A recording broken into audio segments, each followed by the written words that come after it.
It started with the smell of baked dough and burnt lies. In a quiet New York suburb, a pizza shop stood as the beating heart of a community that had no idea it pulsed with crime. Laughter spilled from its doors, but in the back room, money changed hands and secrets were sealed with greasy fingerprints. For years, the town adored the man behind the counter, a smiling owner who remembered every birthday, every favorite topping. But what if the man flipping your pizza was also flipping the balance of global power? What if every slice delivered carried more than cheese? What if it carried blood? And when the first body showed up behind the dumpster, the town realized too late that Belanti's Pizza wasn't just serving dinner. It was serving death. Oh. Morning sunlight creeps through the blinds of Belanti's Pizza as the town goes about its normal routine, blissfully unaware that the previous night's rain washed blood into the gutters. Marco wipes the counter like nothing happened, greeting customers with the same practiced charm. The scent of oregano and oil covers everything, even the faint stench of death behind the dumpster. Detective Sarah watches from across the street, waiting for a mistake. But Marco never slips. Every word is rehearsed, every smile, a mask. The question isn't if he'll fall. It's how many will die before he does. Anthony Rossi drives his delivery van down an empty road. Pizza boxes stacked behind him. But inside those boxes, bricks of cash, wrapped in foil, disguised as food deliveries. Sweat gathers on his temple as he spots flashing lights in his mirror. One wrong move, and the whole empire burns. His hands tighten on the wheel as the patrol car pulls closer. Detective Sarah Connors reviews surveillance footage from Belanti's alley. Frame by frame, she studies every shadow, every reflection. Then she freezes. A single frame shows Marco's reflection in the glass door behind the hooded figure. He wasn't just nearby. He was watching. That night, Marco stands in his office again. The same desk, the same stack of cash, but a darker silence.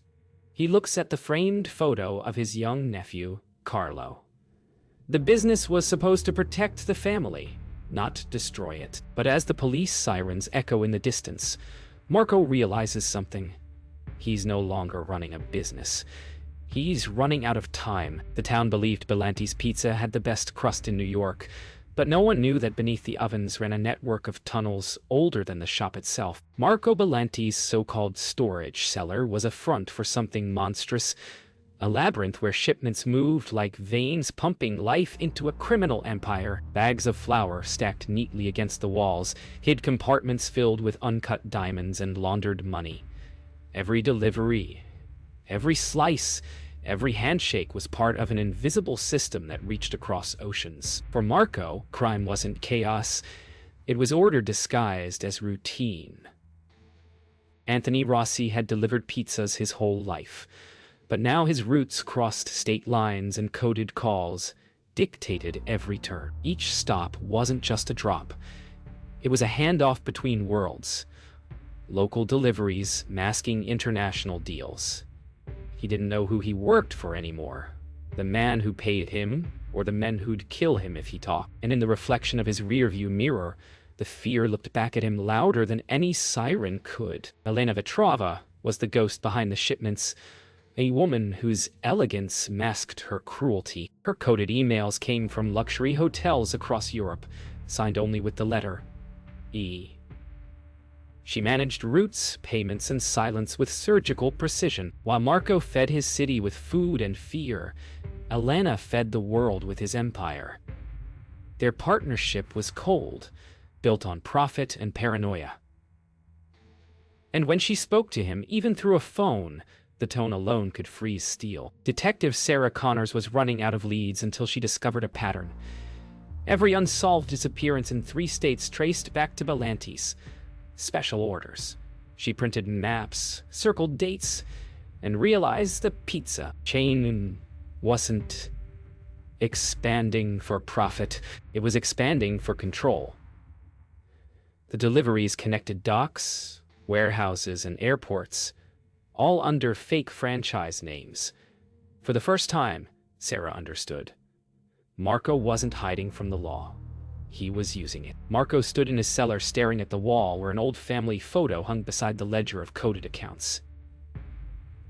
Every empire begins with love, he thought, and ends with blood. The pizza shop wasn't his disguise anymore. It had become his prison, each oven fire a reminder of the hell he built. The shipments had grown too big to control, the lies too heavy to balance. Somewhere overseas, Elena waited for her next transfer, and in New York, Sarah waited for her warrant. For Marco Belanti, the network beneath the oven was no longer his creation. It was his curse. The night began like any other at Belanti's Pizza. Ovens roaring, customers laughing, deliveries leaving by the minute. But behind the alley, under flickering streetlights, the first scream cut through the hum of small-town comfort. A man was found slumped beside the dumpster, his throat slit clean, his uniform soaked in blood and rainwater. The cops said it was a mugging gone wrong, but Detective Sarah Connors knew better. The body was Anthony Rossi, Marco's delivery man and his most loyal soldier. The message was clear. Someone inside the family had turned. When Marco heard the news, he didn't flinch. To his men, it looked like strength. But behind closed doors, it was rage. Anthony had been his courier, his runner, his silence on wheels. Now silence had been replaced by blood, and Marco knew that meant betrayal. He stared at the map of his roots, each line a thread connecting his life to his empire. And one of them had snapped. Somewhere in that web, someone had sold him out. Carlo Belanti had always wanted to prove he was more than just the nephew. At 24, he was reckless, hungry, and dangerous. The kind of young man who mistook loyalty for power. He started handling deliveries Marco didn't authorize, chasing profit instead of protection. And when he met the wrong people in the right alley, he made a deal that would shatter the Belanti family forever. Detective Sarah Connors sat in her car across the street from the pizza shop, camera lens pointed at the front door. For weeks, she had watched deliveries go out and money come back, but tonight something changed. The usual driver didn't show. Instead, she saw Carlo, young, confident, unaware that his every move was being recorded. What he carried wasn't pizza. It was evidence. And Sarah was ready to bite. The next morning, Marco stormed into the shop before sunrise. He found Carlo waiting in the back, eyes hollow, knuckles bruised. The truth spilled faster than Marco could breathe. The deliveries had been hijacked, the routes compromised, the police already closing in. Family had become the weakness. Blood had turned on blood. And as Marco looked at his nephew, one question burned through his mind. Was this betrayal or survival? When the FBI traced the Belanti shipments overseas, the pizza boxes led them straight into the heart of Europe. From Naples to Rotterdam, from Dubai to Moscow, Marco's franchise had spread like a virus disguised as a business plan. The deliveries weren't about food anymore. They were about control. Hidden inside refrigerated containers were weapons, narcotics, and cash flowing through fake restaurant invoices. To the world, Belanti's Pizza looked like the success story of an immigrant dream. To the ones who looked deeper, it was the blueprint of global corruption. Elena Vetrova never touched the product. She didn't need to. Her power came from the connections she managed and the silence she could buy. She knew which ports to bribe, which inspectors to threaten, and which headlines to bury before sunrise. Marco trusted her, but not fully. He'd built a kingdom on paranoia, and in Elena's icy eyes, he saw ambition too sharp to ignore. Their partnership balanced between respect and fear. A single betrayal away from bloodshed. In New York, Detective Sarah Connors watched the pieces fall into place. Every intercepted shipment, every alias, every front business led back to Belanti's Pizza. But the deeper she dug, the darker it got. Offshore accounts in the Cayman Islands, offshore graves in the Baltic Sea. Marco's empire had outgrown his city. He wasn't just laundering money anymore. He was laundering nations. The truth was too big for local police. This was an international syndicate with diplomatic immunity. Carlo Belanti's reckless deals had drawn too much attention. When he vanished in Milan, whispers spread through the network like wildfire. Some said he'd been captured. Others claimed he'd run. Marco received a single photo in an encrypted message. Carlo, bound to a chair in a dark warehouse, his face beaten beyond recognition. Beneath it, a single word. Payment. The empire Marco built to protect his blood was now demanding it. In the cellar beneath the pizza shop, Marco stared at the photo of his nephew, hands trembling for the first time in years. His empire stretched across oceans, yet he couldn't protect the one person who carried his name. The phone rang, Elena's voice, calm and distant. "Control your mess, or I will." Marco's silence said more than words ever could. For the first time, the Pizza King wasn't in control of the recipe. The ingredients of his empire were turning against him. More. Organ washed. Or saw. By the time the FBI moved in, Belanti's Pizza wasn't a restaurant. It was an operation. Agents swarmed, the supply trucks, raided warehouses, and froze every account that carried Marco's signature. What they didn't expect to find was the network underneath. Coded ledgers linking senators, police chiefs, and international brokers. The operation was bigger than the Bureau had imagined, and someone high up was helping it survive. Marco's empire wasn't collapsing. It was evolving, adapting, biting back. Agent Luke Harrington went undercover as a supplier months before the raid. To Marco, he was just another vendor. Reliable, silent, invisible. But Harrington had been watching everything. The transactions, the shipments, the hidden tunnels beneath the kitchen floor. The deeper he went, the more he saw the truth. Belanti's empire wasn't held together by fear or loyalty. It was held together by desperation. And desperation, he knew, could be turned against its master. Detective Sarah Connors finally had what she needed. Proof that Belanti's Pizza wasn't a cover-up but a command center. Working alongside the FBI, she followed Luke's recordings, uncovering a coded system of shipments disguised as ingredient orders. Each order was a crime scene waiting to happen. But while she built her case, someone was watching her just as closely. And in this game of shadows, the hunter had just become the hunted. The break came unexpectedly. Harrington's bug recorded a late-night conversation between Marco and Elena, one that revealed the names of half a dozen corrupt officials. It was the kind of evidence that could end careers, governments, and lives. But as the agents prepared to strike, the feed went dead. The wire had been discovered. Somewhere between the static and silence, the Empire awakened, and the hunters realized they had stepped into the lion's den. Norty, in Crescent. That same night, Marco stood inside his office, staring at the silent phone. The air felt heavier. Something in the rhythm of his world had changed. The FBI was closer than ever, and Elena's calls had stopped. He opened the floor hatch beneath the oven, revealing the last tunnel. The one no one but him knew existed. He built it years ago, not for smuggling, but for escape. As he descended into the dark, one truth echoed in his mind. Every empire eventually eats itself. And his was already starving. The raids came without warning.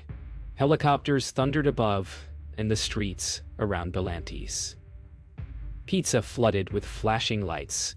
Neighbors peeked from their windows as federal agents tore through the front door. Inside, the ovens still burned, pizza still half-cooked, as though the business refused to die quietly. Marco Belanti's empire, once global, untouchable, divine, was now crumbling to ash. Every secret he buried beneath that kitchen floor was about to be dragged into daylight. Detective Sarah Connors watched from across the street, torn between victory and disbelief. The man she had hunted for years now stood powerless, his charm stripped away by handcuffs and flashing lights. But deep down she felt something unsettling. It was too easy. Marco didn't run. He didn't resist. He smiled. As agents led him past her, he whispered something she would never forget. "You're late." It wasn't surrender. It was strategy. Inside the evidence room, Agent Luke Harrington sorted through seized ledgers and coded disks. The numbers didn't lie, but they also didn't make sense. Massive wire transfers were still active, even after the arrests. The Empire was still breathing. Then he saw it. A transfer order signed by Elena Vetrova only hours ago. She wasn't hiding. She was moving the fortune. The Pizza King had fallen, but the Queen was still at the table. Elena Vetrova was already 3 steps ahead. From a penthouse in Dubai, she watched the news of Marco's arrest while sealing her next deal. To her, his fall was not a loss. It was a diversion. The Empire would live on, just without its king. As she raised her glass to the skyline, her phone buzzed with a message from an unknown number. 2 words. He escaped. Her lips curved into a cold smile. A few hours before dawn, chaos erupted. The transport van carrying Marco Belanti never made it to federal holding. It was found abandoned on a remote bridge. Doors open, driver unconscious. Marco had vanished without a trace. No witnesses, no footprints, just a faint smell of smoke and basil left behind. The man who built a global empire from a pizza shop was gone. Some said he fled overseas. Others whispered he never left the tunnels. But one truth remained. The Pizza King was still hungry. Weeks after the escape, the world had already written its ending. The news called him a ghost. The underworld called him a legend. Belanti's pizza was boarded up, its ovens cold, its walls heavy with silence. But Detective Sarah Connors couldn't let it go. Every night she returned to the shop's ruins, searching for what the FBI missed. She wasn't chasing justice anymore. She was chasing the truth, because deep down she knew the story wasn't over. In an evidence locker somewhere deep in Quantico, a small item went unnoticed. A pizza box sealed with red wax.